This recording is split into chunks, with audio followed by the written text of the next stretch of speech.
right, I'm going to read chapter 1 of Pulling Together by Don Watkins. Dottie and I are ready to read. Chapter 1, Storm Coming. "Papa," said Matthew, "will you let me drive the team?" John Briggs looked ahead toward the barn and then at the boy on his right. He pulled back on the lines. His workhorses stopped. The man slid over on the wagon seat. Matthew moved in beside his father and took the lines. "Easy now," said John Briggs. "Take them calm." Matthew held the lines up slightly and clicked his tongue. His father always started the team that way. The horses moved forward and the wagon rolled again. The wheels went over the ruts in the field road. Matthew glanced up at his father and John Briggs smiled down.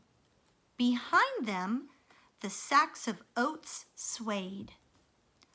"Papa, are Ben and Dolly big horses?" "Big enough, I guess."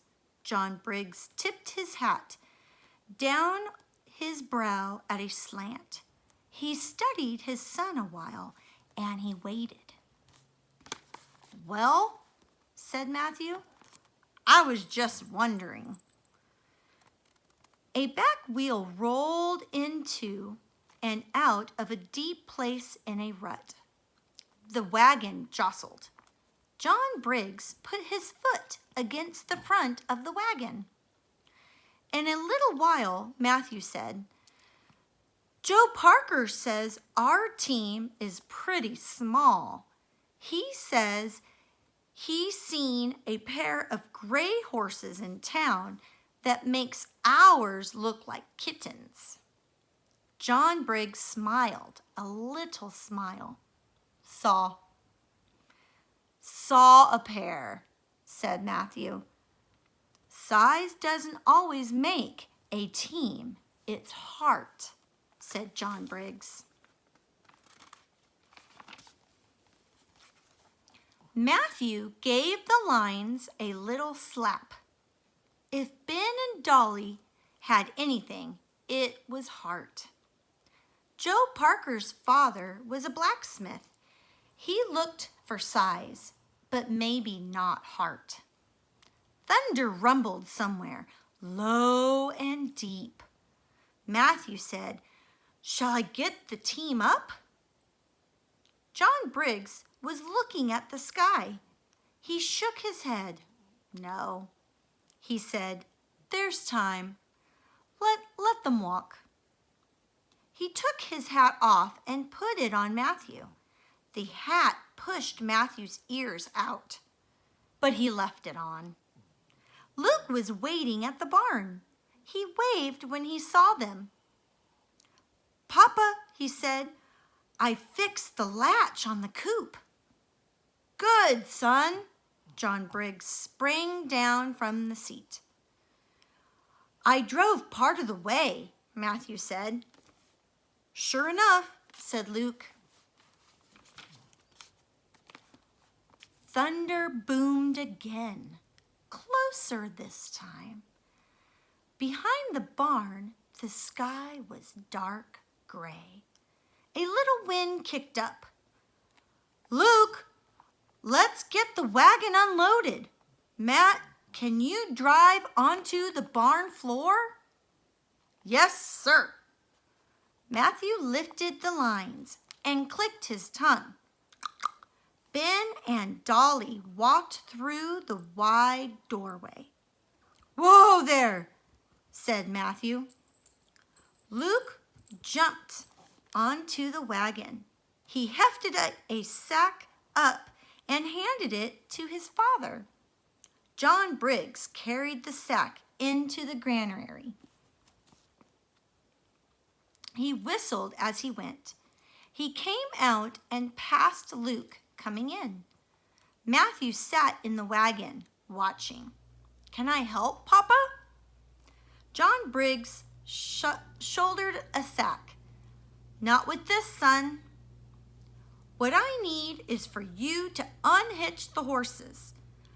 I think I'll leave the wagon here. Matthew jumped down and went between the horses and the wagon. He patted Ben's hip.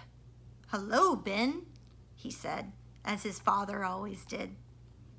He collected the lines and held them. Then he leaned down and unhooked the harness from the crossbar on the front of the wagon. "Get up a little," he said. Ben and Dolly stepped ahead. "Whoa!" The horses stopped.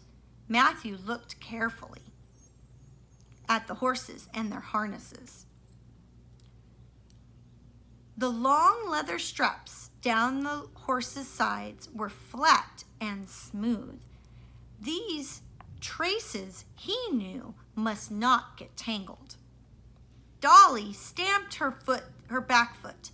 The chains at the end of her traces jingled. Matthew unhooked the traces from the singletrees. He smoothed the lines he held in his hand and let them go down between the singletrees. Ben shivered a fly off his shoulder. He shook his black mane.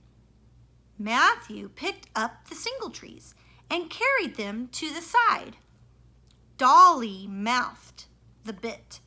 Matthew could hear her teeth on the metal. "Just a minute," he said. "I'm coming." He came back to the horses. He patted their noses and necks. They were a matched pair.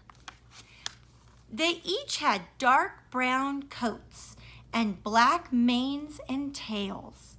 "Good horses," he said. The collars on their necks were thick and shiny. Luke had polished the leather for hours. Matthew knew the collars had cost a lot of money. Matthew ran his hand over the wooden pieces on top of Dolly's collar. He fingered the rings on them. The traces fastened to the rings. Matthew had seen the cheaper collars some other farmers used. He wondered whether the horses could feel the wood through those collars. Another little roll of thunder sounded. Shortly, his father came and led the team out of the barn.